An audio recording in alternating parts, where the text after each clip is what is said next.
Kakatapos lang natin mag-shoot sa taas ng Mount Pulag. Hindi siya sobrang epic pero maganda na rin. Ngayon pabalik na tayo at sinasamantala ko lang yung katahimikan ng trail dito.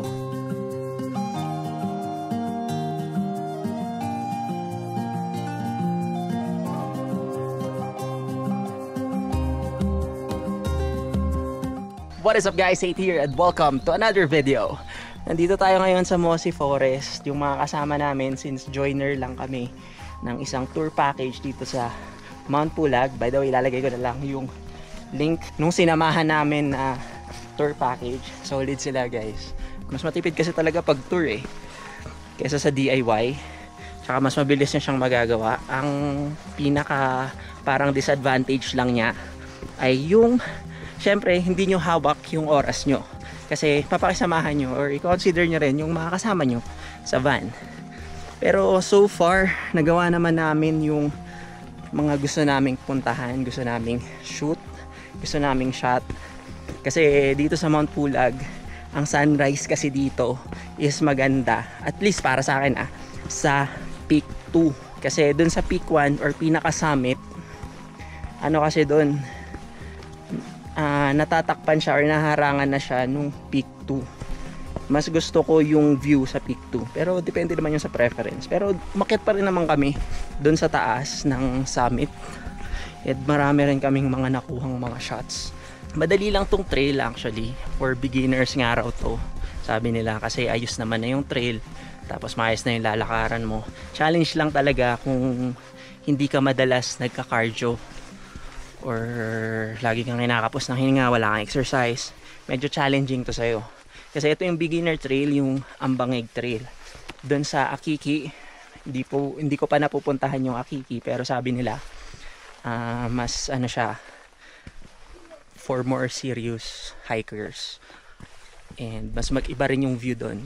Pero so far maganda naman dito. Isa lang rin naman yung summit tsaka yung mga peak. Pero yung trail, syempre iba rin yung trail doon, iba rin yung makikita nyo, tsaka ibang iba yung difficulty nung trail. Medyo ingat sa tapilok, yun ang pinakadelikado dito pag pababa ka o kahit paakyat, delikado ang tapilok. Siya nga pala, nagre-record tayo ngayon dito sa Insta360 Go 3S. So anong masasabi nyo sa quality ng video and sa audio na rin, kasi wala tayong ginagamit na mic. Ang ginagamit lang natin is yung built-in microphone nitong Go 3S. So this is a very compact camera and mailalagay nyo siya kung saan man nyo gustong ilagay kasi napakaliit lang niya. Ang ganda ng clearing ngayon, sobrang clear nga, wala kang kaulap-ulap, clear na clear yung mga bundok and clear din lahat, maganda. Nakita namin ng parang in full HD resolution yung mga bundok dito sa Mount Pulag. Unlike nung last time na punta namin dito, last 5 years ago, yun may sea of clouds. Pero hindi kasi ako nakafocus sa pag-picture nun kasi may iba akong agenda. Kaya bitin ako. Ngayon, yung punta namin ngayon, bitin pa rin ako, kaya babalikan pa rin natin to. Pero kung sa ganda lang ng shot, may mga magaganda naman tayong nakuha. Ito yung masaya sa pag-hiking, mapuputikan ka, pero hindi ka lang basta-basta mapuputikan, mapapagod ka rin, pwede ka rin masaktan. Ito pala yung kuhaan ng inuming tubig, refilling station. Kasi malapit naman yun, hindi nga tayo uminom kasi madami, so carry lang.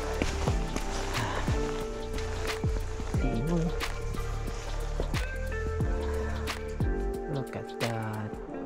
Backlight lang tayo guys, so hindi tayo nagdala ng sobrang daming equipment kasi nga tour lang to. So mahalaga na mabilis ka, yun yung naisip ko mahalaga na mabilis kang makarating dun sa pupuntahan, maunahan mo sila dun sa spot para pagdating nila doon, tapos ka na doon ka naman sa ibang spot na hindi nila pinuntahan. So para ma-maximize mo yung area, yung lugar, makadami ka ng picture. Isang body lang yung dinala natin, Fujifilm X-H2S na merong 16 to 55mm na Fujinon lens. So isa to sa mga dilemma ko dito kasi isa lang yung yung lens na dadaling ko kasi mabigat na eh. So mamimili lang ako ng kung ano yung bibit-bitin. So ito yung napag-desisyon akong dalhin kasi all around lens na siya. Meron siyang wide tsaka meron siyang medium telephoto na somehow carry lang. And masaya naman ako na ito yung dinala ko. Bitin ako sa wide, bitin rin ako sa super zoom. Pero at least dahil 2.8 siya, sharp siya. Kasi 2.8 eh. Pag nilagay mo to sa F4, mataas na to. Sharp na siya. F11 ito, ang taas na. Good na goods na for landscape. Mahirap mag-vlog habang nagtitrek ka. Yung inaabol mo yung hininga mo. Tapos gusto mo pa rin may sense yung sinasabi mo somehow.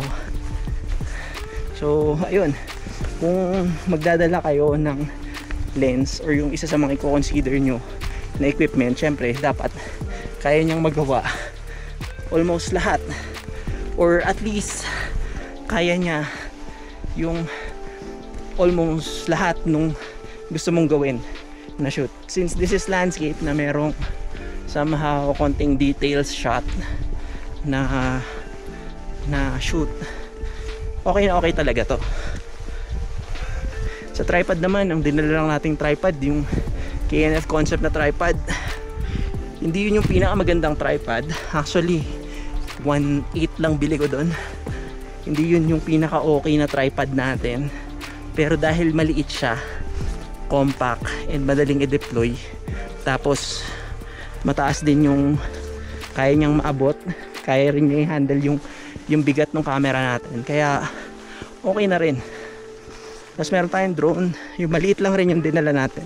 Well, hindi yung Neo, yung Mini 4 Pro, kasi yun nga, nagtitipid tayo sa space. Tapos in terms of quality and portability or compactability, may word bang ganun? In terms of portability, okay na siya. Yun na yung sweet spot. Pero yun nga, tinatangay pa rin ng hangin at kinakapos ako ng hangin. Ano ba?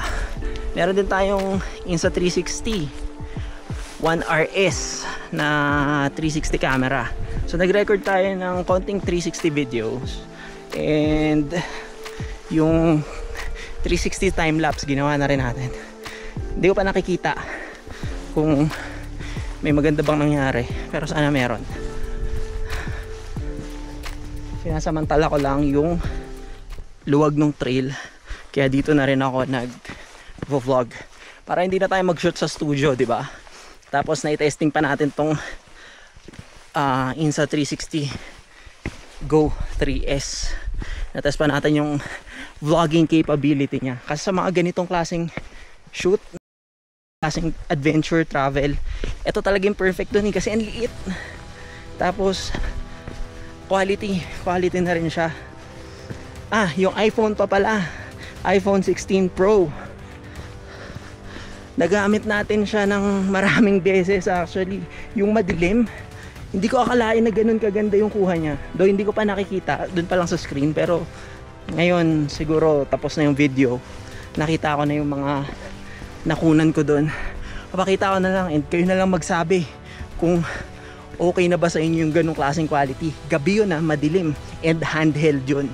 Tapos wala akong time para picturean siya ng matagal o mag-take ng photos kasi limited yung time, kasi nga tour package yung kinuha namin.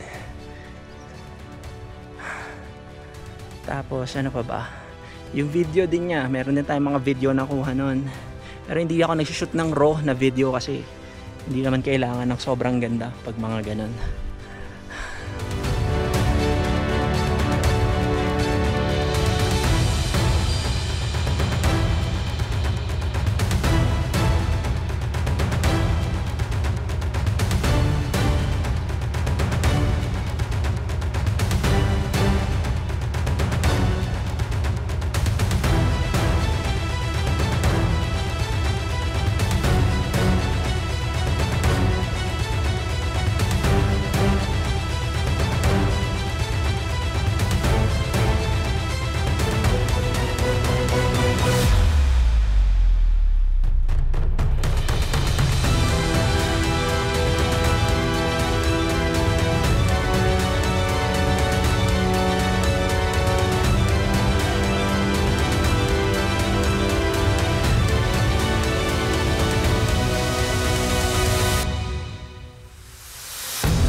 So yun guys, dito na muna natin tatapusin tong video na to. Thank you guys for watching Hate Photography TV, and I hope you got something from this video, or at least I got you entertained.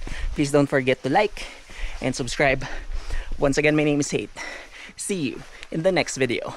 Mabuhay. Mahirap mag-vlog habang nagtitrail